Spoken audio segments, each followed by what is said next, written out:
Hey people, I'm ZSH Plays, welcome to building Jurassic Park. Today we're adding our first dinosaurs into the park, but before we do that, we need to build the Jeep ride and add the classic Jurassic Park gates. So if you haven't seen the first episode, we are rebuilding Jurassic Park as described in Michael Crichton's original novel using Jurassic World Evolution 2.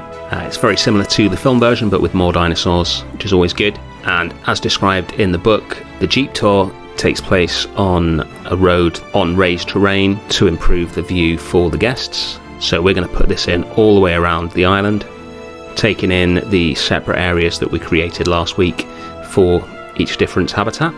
This is Stegosaurus South here, and then the fun bit, putting in the gates. So we're going to come back and detail these and make them match the scene in the film as closely as possible later on. But firstly, we're going to put the whole Jeep tour in all the way around the island. I had some questions in the comments on the last episode regarding what map I was using to build this. So this is based on a couple of different things. Firstly, notes that I've just made from rereading the novel and working out what areas of the park they were and what dinosaurs were in each one and roughly where they were. And then also a map by a guy called Henrique Zimmermann Tomassi, who's obviously taken a real deep dive into the novel to produce it. If you Google it, I'm sure you'll find it, which really lays everything out as close to the novel as possible.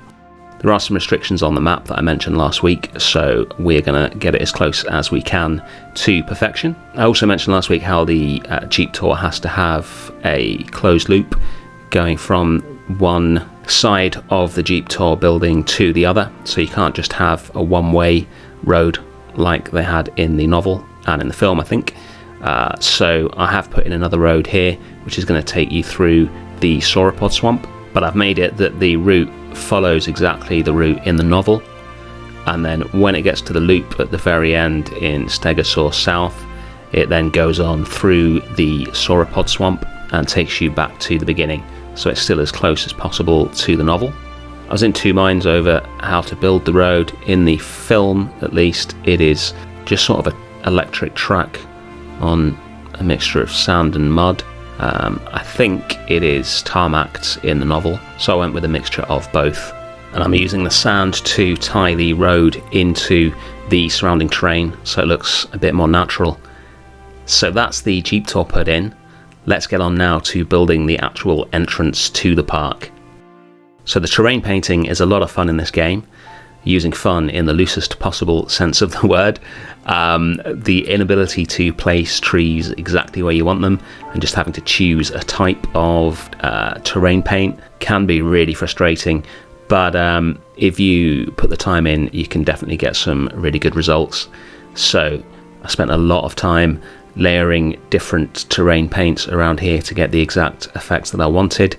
So the gates themselves should be surrounded on either side by thick jungle, and then some smaller trees along the side of the road. That is how it looks in the reference photo that I had. So I'm using a mix of loads of different terrain paints, mainly the two types of forest in the background, and then next to the road a lot of the different types of fibre and fruits and ground cover and all the things that the herbivores eat, which are a lot smaller than the forest, which lets you build up sort of layers so that you have taller trees further away and shorter trees and shrubs and things right next to the road, so we can really get that Costa Rican jungly vibe that we are going for. And then just checking the angles and making sure it looks like the reference photo. Got to put the East Dock sign in as well for poor Dennis. So that will lead off there. Won't actually be able to build a dock, unfortunately, because you can't get that close to the edge of the map in this game, but the sign will definitely be there. And we'll put the fences in as well to begin the park itself. Incidentally, if you do want a tree in a specific place, you can use one of the decoration items. This planter has a fairly sizable tree in it, so be careful about where you position it.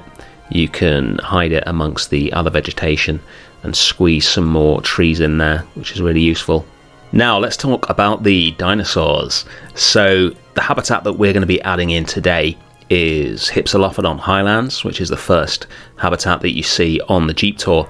But before we put it in, something really important that we need to do, which is to make sure that Sauropod Swamp, which is what you can see here, is going to be visible from this part of the Jeep tour as well. You viewed them away in the distance in the novel. Obviously they are pretty sizable, so you can get a very good view from a very long way away. So just clearing away those trees, and then we'll start on Hypsilophodont Highlands.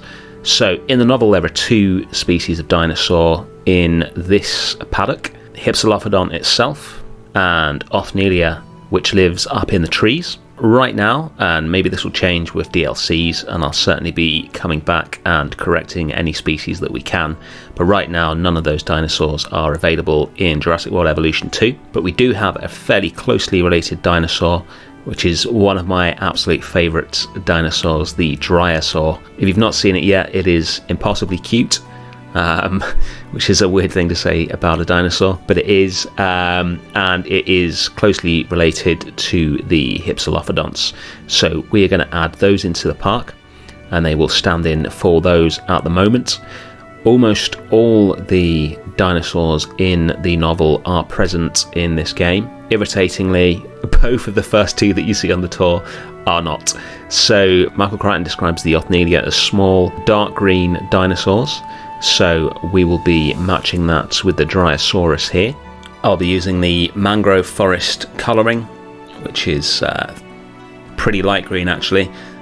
They really should have some way of seeing exactly what the dinosaurs are going to look like before you create them in this game. I've not unlocked all of the gene modifications and skins and things like that yet. There's a whole lot of game here and I really wanted to get on and start with this project and start making some videos, so I've not yet been through all the Chaos Theory modes. In fact, I've only been through the Jurassic Park Chaos Theory mode, so I can unlock all the Jurassic Park era buildings to make this video. And I've also hidden away in the visitor area among the trees a few more of the buildings that we need to get the park working, like the ranger station, science centre, staff buildings, etc. So we're going to cook up a batch of Dryosaurus now. Not too bothered as we're in Sandbox about the genes, just what they look like really. And here they are. I told you they were cute. This is my own little Site B, the dirty little secret of this park. I didn't want to ruin the look of it by having a hatchery attached to each paddock, because that's not what it's like in the book or the film. So hidden away in one of the parts of the map that we're not building on is another hatchery with a little enclosure attached to it, so we can get the shots of the dinosaurs leaving the hatchery, because that is definitely one of the coolest parts of this game. And as always, the final stage is the decorating.